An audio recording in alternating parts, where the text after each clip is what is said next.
आप थोड़ा सा नीचे गिर करके देखिए, कोई भी आपको उठाने नहीं आएगा।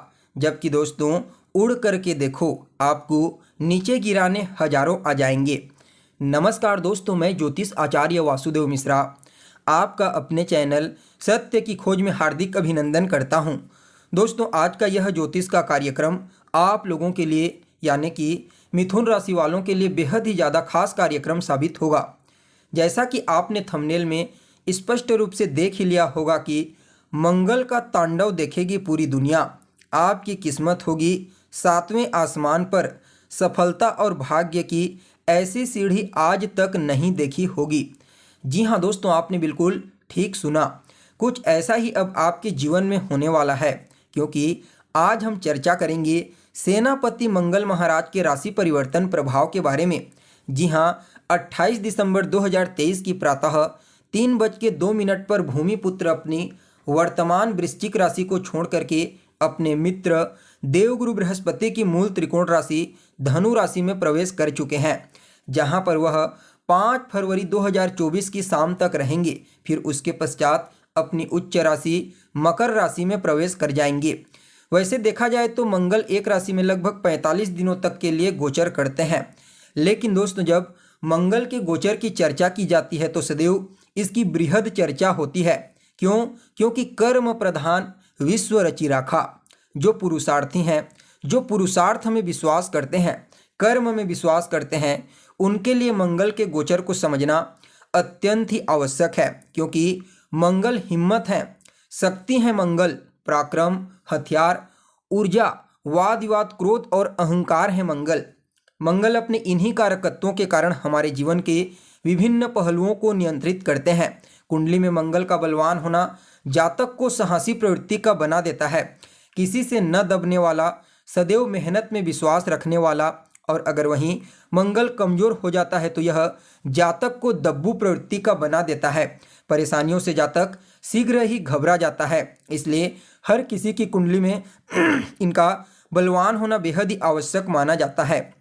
तो दोस्तों ऐसे में पूरे विस्तार के साथ आपको बताएंगे मंगल देवगुरु बृहस्पति की मूल त्रिकोण राशि धनु राशि में गोचर करते हुए किस प्रकार का परिणाम आपको प्रदान करेंगे, और मंगल के इस गोचर को और ज़्यादा बेहतर बनाने के लिए क्या उपाय आपको करना चाहिए। हर एक जानकारी आपको विस्तार के साथ बताएंगे, इसलिए कार्यक्रम को अंत तक देखिए। और अगर आप अपनी जन्म कुंडली पर हमसे परामर्श लेना चाहते हैं तो वीडियो के अंदर और डिस्क्रिप्शन बॉक्स में आपको नंबर मिल जाएगा, जहां से आप संपर्क करके अपनी जन्म कुंडली का विस्तार पूर्वक विश्लेषण करवा सकते हैं। वैसे देखा जाए तो मंगल उच्च अभिलाषी होकर के धनु राशि में संचार कर रहे हैं, लेकिन दोस्तों पहले से ही इस राशि में, इस भाव में सूर्य की मौजूदगी है और उनके ऊपर देवगुरु बृहस्पति की 9वीं दृष्टि पड़ रही है, जिसके परिणाम स्वरूप यह राशि और यह भाव पहले से ही ऑलरेडी बेहद ही ज़्यादा मजबूत हुआ पड़ा है। और ऊपर से मंगल का इस राशि में गोचर करना यह और ज़्यादा श्रेष्ठ साबित होगा, क्योंकि यहाँ पर मंगल और सूर्य की युति बनेगी, जिससे पराक्रम योग का निर्माण होगा। और इन दोनों ग्रहों के ऊपर देवगुरु बृहस्पति की दृष्टि का पड़ना तो फिर कहना ही नहीं। इसके साथ ही मंगल इस राशि में संचरण करते हुए शनि के साथ तीसरे 11वें का संबंध यानी कि लाभ का संबंध बनाएंगे और राहु के साथ केंद्र का संबंध बनाएंगे। कुल मिलाकर के देखा जाए तो गोचर कुंडली में यह स्थिति अत्यंत ही श्रेष्ठ बनने वाली है। तो दोस्तों देखिए, आप लोगों के लिए यानी कि मिथुन राशि वालों के लिए मंगल का यह जो गोचर है दोस्तों, यह आपकी कुंडली के सप्तम भाव में हुआ है। सप्तम भाव देखा जाए तो यह आपके दाम्पत्य का भाव है, आपके पार्टनर का भाव है मंगल का। वैसे देखा जाए तो मिथुन राशि के जातकों के लिए मंगल कोई कारक ग्रह नहीं होते, परंतु लाभेश और षष्ठेश बन करके सप्तम भाव में गोचर करेंगे तो यह साझेदारी का भाव है। फलतः साझेदारी में कहीं ना कहीं थोड़ी परेशानी होने वाली है। हालांकि यहाँ पर एक प्लस पॉइंट यह है कि मंगल उच्च अभिलाषी होकर के गोचर करेंगे। और दोस्तों जब भी कोई ग्रह उच्च की ओर बढ़ रहा होता है तो वह कहीं ना कहीं विशेष रूप से शुभ प्रभाव देने वाला बन जाता है। फिर भी सावधानी बरतने की आवश्यकता है। इस समय जीवन साथी के साथ किसी बात को लेकर के अनबन न हो जाए, इस समय मतभेद न हो जाए, इस बात का आपको विशेष रूप से ख्याल रखना है। किसी भी बात पर विवाद न हो, बाकी वैसे कार्य क्षेत्र में आपको यहाँ पर सकारात्मक परिणाम की प्राप्ति होगी। जो जातक सरकारी नौकरी में है, प्राइवेट सेक्टर में है, हर किसी के लिए इस समय आपको लाभ के अवसर प्राप्त होंगे। साथ ही साथ अगर आप अपने जीवन साथी के साथ मिलकर के कोई नया कारोबार शुरू करने के बारे में सोच रहे हैं तो निश्चित तौर पर यह समय आपके लिए अनुकूल दिखाई दे रहा है। कार्य क्षेत्र में आगे बढ़ने के लिए, सफलता प्राप्त करने के लिए और तरक्की प्राप्त करने के लिए मंगल का यह गोचर आप लोगों के लिए अत्यंत ही श्रेष्ठ साबित होगा। अपने कारोबार का विस्तार करना चाहते हैं तो कर सकते हैं, पार्टनरशिप में व्यापार शुरू करना चाहते हैं तो कर सकते हैं। लेकिन दोस्तों बस इस समय आपको इतना ध्यान रखना है कि घर में इस समय किसी भी प्रकार का कोई भी वाद विवाद, लड़ाई झगड़ा बिल्कुल भी न हो, क्योंकि यहाँ पर मंगल अगर आपके घर में लड़ाई झगड़ा, वाद विवाद होता है तो इसे हवा देने का कार्य करेंगे।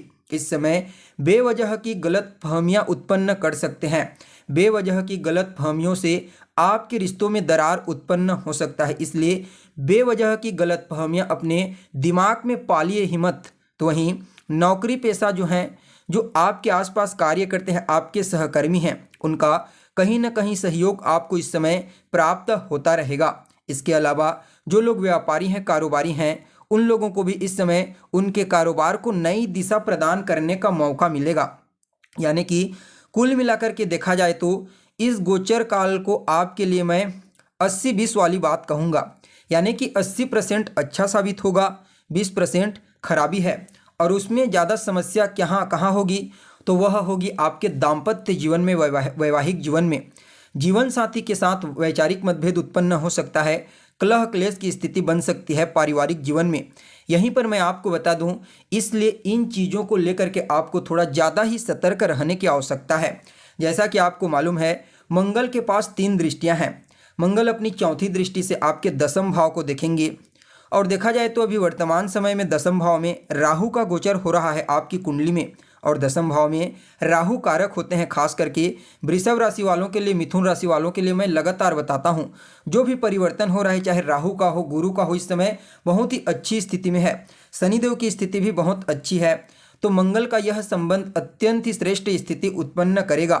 कार्य क्षेत्र में संभव है इस समय आपको, जो लोग राजनीति के फील्ड से जुड़े हुए हैं, पॉलिटिशियन हैं, उन लोगों को विशेष सफलता की प्राप्ति हो।